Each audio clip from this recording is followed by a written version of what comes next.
नमस्कार, आप देख रहे हैं टीवी 9 राजस्थान। मैं हूं अम्बेश श्रीवास्तव। ये 8 PM शो। आज शो की शुरुआत करेंगे जरा सचिन पायलट की इस फाइट से, इस बयान से। पहले सुनिए सचिन पायलट का यह बयान। स्ट्रॉन्ग सिफारिश करूंगा अध्यक्ष जी, मैं बहुत जोर देकर बोल रहा हूँ, उन्हीं लोगों को आप सिंबल दीजिएगा, उन्हीं लोगों को सिंबल देना चाहिए जो क्षेत्र में सक्रिय होकर पार्टी की मदद कर रहे हैं।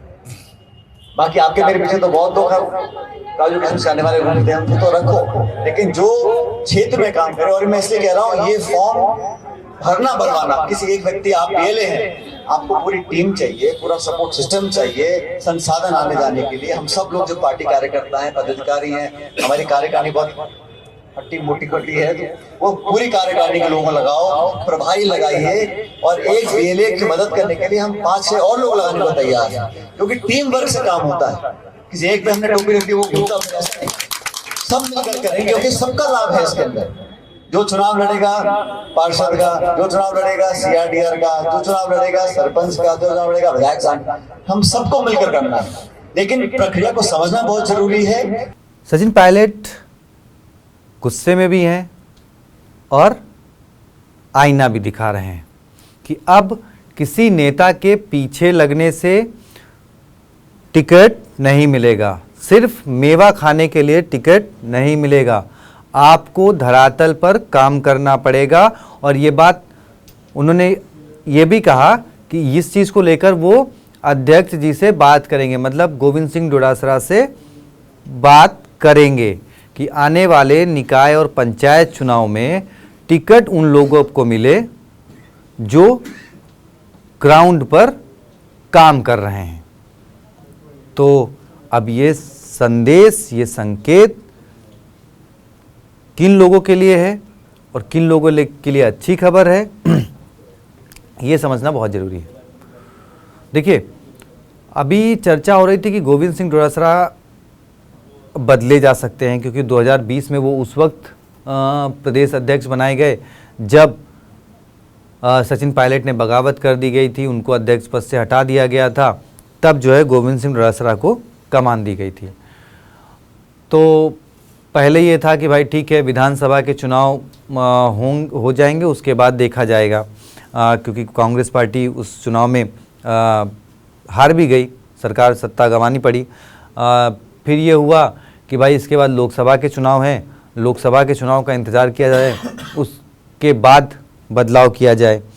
खैर, वहाँ पे परफॉर्मेंस गोविंद सिंह डोटासरा की अच्छी रही और उनके कद में कोई कटौती नहीं की गई, क्योंकि पिछले 2 बार की अपेक्षा इस बार कांग्रेस का न केवल 8 सीटें उसने खुद जीती, बल्कि गठबंधन के साथ 11 सीटें जीती और बीजेपी को एक बड़ा डेंट दिया। उसके बाद पता लगा कि भाई ठीक है, जो सांसद जीते हैं उनमें से 5 सीटें खाली हुई हैं, क्योंकि राजकुमार राउत, हनुमान बेनीवाल, मुरारी लाल मीणा, हरीश मीणा, ब्रजेंद्र रोला, ये 5 विधायक सांसद बन गए हैं। लिहाजा 5 सीटों पर उपचुनाव की घोषणा हो गई। अब जब घोषणा हुई तो ये हुआ कि भाई अब ये चुनाव निपट जाएं, उसके बाद हो सकता है अध्यक्ष का बदलाव हो सकता है।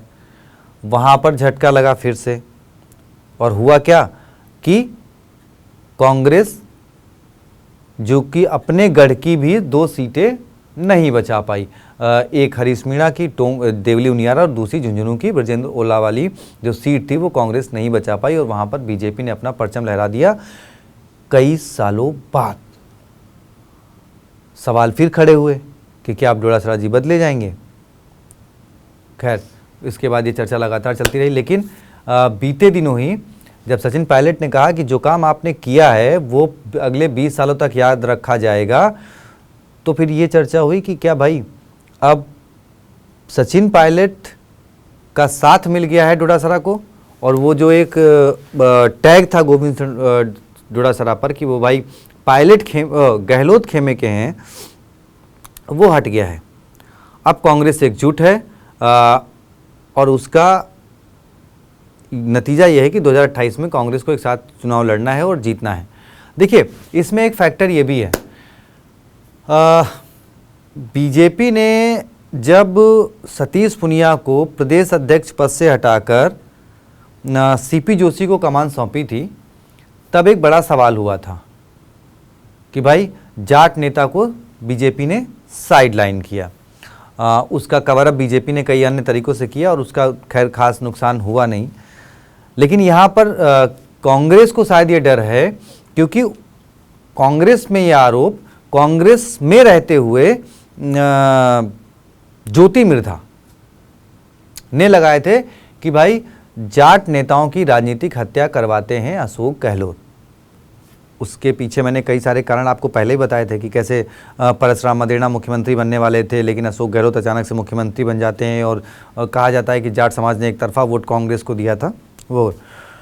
तो अब ऐसे में अगर 2028 में चुनाव है, गोविंद सिंह डोटासरा की ठीक है थोड़ा प्लस है, थोड़ा माइनस परफॉर्मेंस रही है जीत हार के मामलों को लेकर, लेकिन सचिन पायलट को शायद बेहतर तरीके से पता है कि अगर गोविंद सिंह डोटासरा को हटाया जाता है तो इसका एक निगेटिव इम्पैक्ट जाट समाज में जाएगा। क्योंकि जो एक भूमिका पहले से बनी है, चाहे वो हनुमान बेनीवाल हों, चाहे वो ज्योति मिर्धा रही हों, जो एक और ये जो चीज़ें चलती आ रही हैं, तो उसको एक बल मिल जाएगा और उसका इम्पैक्ट जो है वो 2028 के चुनाव में देखने को मिल सकता है।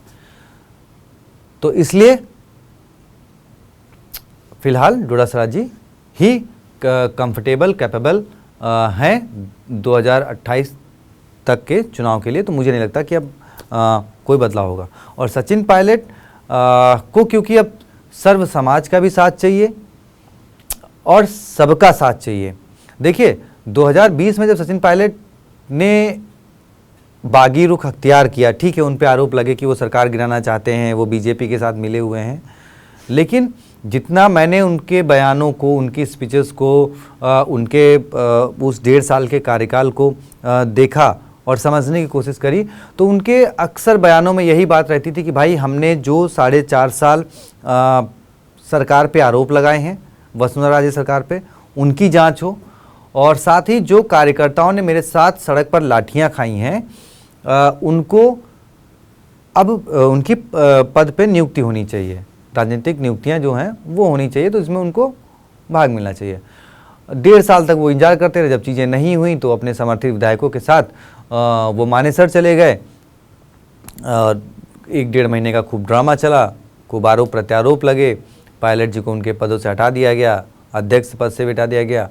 लेकिन खैर सचिन पायलट अब जैसा कहा जाता है कि वो डील कर रहे थे, वो क्योंकि उनके साथ उतने विधायक नहीं आए, क्योंकि उनके 30 विधायकों की बात थी लेकिन उनके साथ सिर्फ 19 गए, तो लिहाजा वो डील हुई नहीं। अब इसमें कितनी सच्चाई है, देखिए मिर्च मसाला लगा के चीज़ों को हम तो नहीं बताएंगे, लोग बताते होंगे, मैं तो नहीं बताऊंगा कि उनकी क्या क्योंकि किसी के पास अगर इतना ही पुख्ता सबूत है तो ला के रखता क्यों नहीं है सामने। तो हमारे पास है नहीं तो हम इसको नहीं कहेंगे। हाँ ठीक है, उनकी मांगे थी, कुछ प्रियंका गांधी गई, बातचीत हुई, वो वापस आए और सुचारू रूप से वो कांग्रेस के लिए फ़िलहाल काम कर रहे हैं।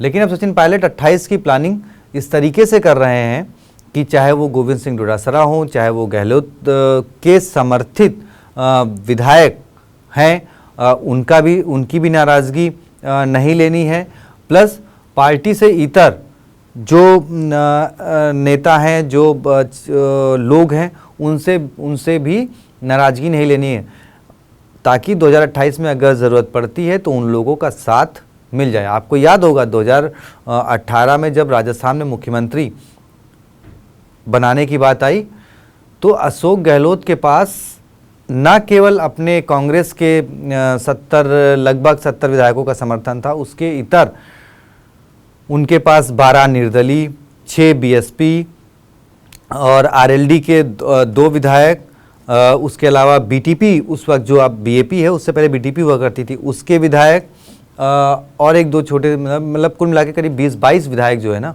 वो छोटे दलों से, निर्दलीय या फिर अन्य दलों से मिलाकर थे। 2020 में जब 19 विधायकों ने छोड़ा, ये आरोप लगे कांग्रेस के कि भाई सरकार अल्पमत में है, तो उन्होंने उन्हीं 23 विधायकों के साथ ये दावा ठोक दिया कि भाई सरकार अल्पमत में नहीं है, जब चाहे तब आप फ्लोर टेस्ट करा लो।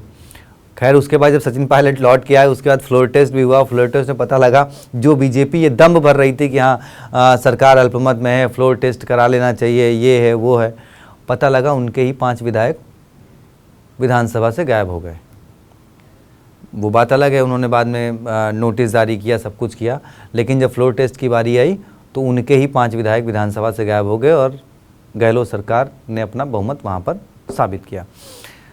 देखिए समय बहुत लंबा है, अभी 25 चल रहा है, चुनाव 28 दिसंबर में ही होंगे राजस्थान में, तो तकरीबन अभी पूरे 3 साल का वक्त है। लेकिन तैयारी कहा जाए तो एक हिसाब से अभी से शुरू हो गई है और इसमें पायलट अब एक नए तरीके से राजस्थान की सियासत को मनने में जुटे हुए हैं। आपकी क्या राय है, कौन चेहरा होना चाहिए कांग्रेस का? क्या सचिन पायलट मुख्यमंत्री बनेंगे और इसमें क्या नरेश मीणा, हनुमान बेनीवाल की भूमिकाएं क्या रहने वाली हैं? अगर ऐसे कोई सवाल हैं आपके साथ तो कमेंट बॉक्स में लिखें, हम उनका जवाब देंगे और अपनी राय भी ज़रूर रखें।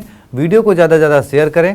अगर आपको लगता है कि कल या फिर हमें कोई और किसी अच्छे टॉपिक पे वीडियो करना चाहिए तो वो भी अपनी राय कमेंट बॉक्स में रखें। हम कोशिश करेंगे कि उस पर एक अच्छी सी जानकारी आपके साथ निकाल के साझा करी जाए। तो जो आपकी पसंद के मुद्दे हैं आप हमारे साथ साझा करिए, हम उन पर भी आपके लिए बेहतर करने की कोशिश करेंगे। तो बहुत बहुत शुक्रिया और चैनल को सब्सक्राइब करना ना भूलें। धन्यवाद।